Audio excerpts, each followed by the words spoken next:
Kei te whakamātau tētahi o ngā rūnanga o tautahi I tētahi hōtaka hō, e angi tū ai te aurakitanga o ngā mauhere wāhine ki Wainganui o rātou whānau me te hapori.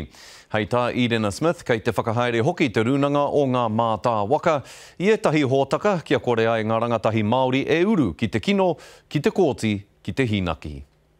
Koinei ngā whare hau kua whakatūria e te rūnanga o ngā mātā waka. We've built 6 3-bedroom houses and we're hoping to have one authorised to be for women prisoners and their whānau.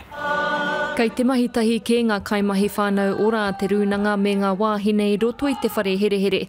Engari I raro I tētahi kirimana hau a te tāhu o te ture, ka whakahaere hia tētahi kaupapa whakatika whānau hau. Functional family therapy, FFT, it's a clinical model, but what we're doing is we're training whānau ora navigators to be better equipped to deal with a lot of the issues that are presenting for youth, mental health issues, trauma, behavioural stuff. Kua timata te whakangungu I ngā kaimahi, he oi kei te tatari tonu kia whakamana ngā prihimana, te ara pautama, te tāhu o te ture me ngā mātā waka tētahi whakaaetanga. Kia uru mai tētahi wahine me ana tamariki, mai te whare here ki tētahi o ngā whare nei.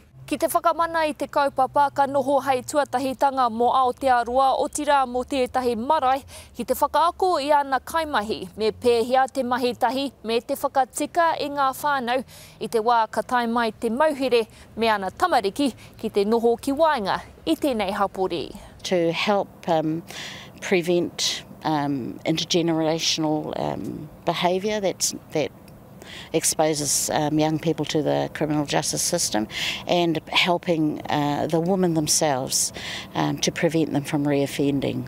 Ko te tumanako anō kia noho tahi te wahine metana whānau I wainga I tētahi hapori e uana ki ngā tikanga noho Māori e tau wai te whai te ara ki te tika me te pono. Once completed, we envision a mixture of the community. Elderly, young whānau with children, and that just gives the woman a safe place to be able to reintegrate back into the community and have that whānau support around them.